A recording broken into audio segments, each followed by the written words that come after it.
Hey y'all, Bladed Angel here. Most people drive cars every single day, but if you ask them what kind of engine is under the hood, they either guess or get it completely wrong. Some will say V4. Some don't even know what that means, and others just hope nobody asks. But here's the truth. Engines aren't just random metal parts thrown together. Each type of engine exists for a reason. Each one is built with a different philosophy, a different purpose. And once you understand them, you'll never look at cars the same way again. Let's start with the one almost everyone has, even if they don't realize it. The inline engine. Simple. Straightforward. Almost boring at first glance. All the cylinders sit in a straight line one after another. No complexity. No fancy design tricks. And that's exactly why it works. Inline engines are cheap to build, easy to maintain, and incredibly reliable. That's why you'll find them in cars like the Toyota Camry, the Honda Accord, the everyday machines that millions of people depend on. But here's where things get interesting. Most of these are inline-4 engines. And yeah, let's clear this up once and for all. It's not a V4. If you've ever said that, don't worry, today's your redemption arc grinning face with sweat. Now, while inline-4 engines are efficient, they're not perfect. They vibrate. They struggle when you push them too far. So engineers asked a simple question. What if we add more cylinders? That's where the inline 6 comes in. And this is where things start to feel different. Because an inline 6 isn't just more powerful. It's smooth, perfectly balanced, no harsh vibrations, no roughness, just clean flowing power. That's why legends like the Toyota Supra, Nissan Skyline, and so many BMW performance cars rely on it. But there's a problem. Inline 6 engines are long. Too long for many modern cars. And when space becomes an issue, engineering evolves. That's when we enter the world of V engines. Instead of putting cylinders in a straight line, engineers fold them into a V shape. Suddenly, the engine becomes shorter, more compact, easier to fit, and now, power can scale. V6, V10, V12. This is where cars stop being just transportation and start becoming something else. Muscle cars, supercars, machines built for emotion. The deep roar of a V8, the scream of a V10, the smooth brutality of a V12. This is power culture. But even that wasn't enough, because some engineers looked at a V engine and thought, what if we go further? That's where things get crazy. W engines. Instead of one V, you combine two.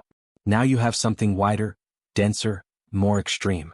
This is the kind of engineering that gave birth to monsters like the Bugatti Veyron, a W16 engine, quad turbocharged. An engine so insane, it almost sounds fictional. But here's the thing. Not every engineer chased power by going bigger. Some went in the opposite direction.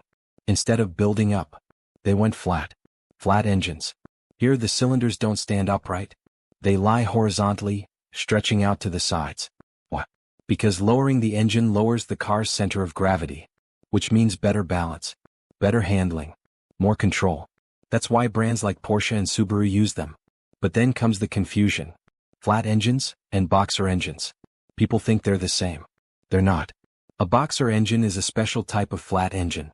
In a boxer, the pistons move opposite each other, like two fighters throwing punches. Left, right, left, right. This motion cancels out vibrations, creating one of the smoothest engine experiences possible. And just when you think you've seen it all, we arrive at something completely different. No pistons. No traditional movement. Just a spinning triangle. The rotary engine. This isn't just an engine. It's a rebellion against everything we've talked about so far.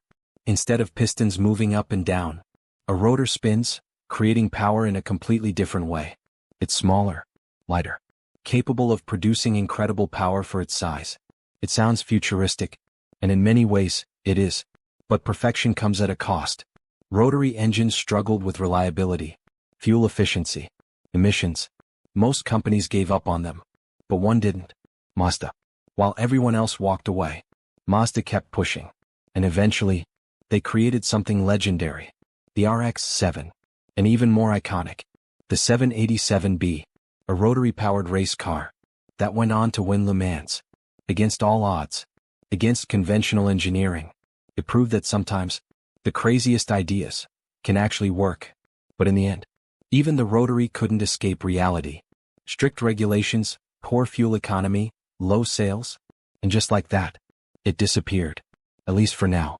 So here we are. From simple inline engines, to powerful V configurations, to insane W monsters, to perfectly balanced boxers, to the rebellious Rotary. Every engine tells a story, not just of engineering, but of decisions, trade-offs, philosophy. And now, when you look at a car, you won't just see a machine. You'll understand what's behind it. And maybe, you'll finally stop calling it a V4 grinning face with sweat. Thanks for watching. And I'll see you in the next one. Bladed Angel, out.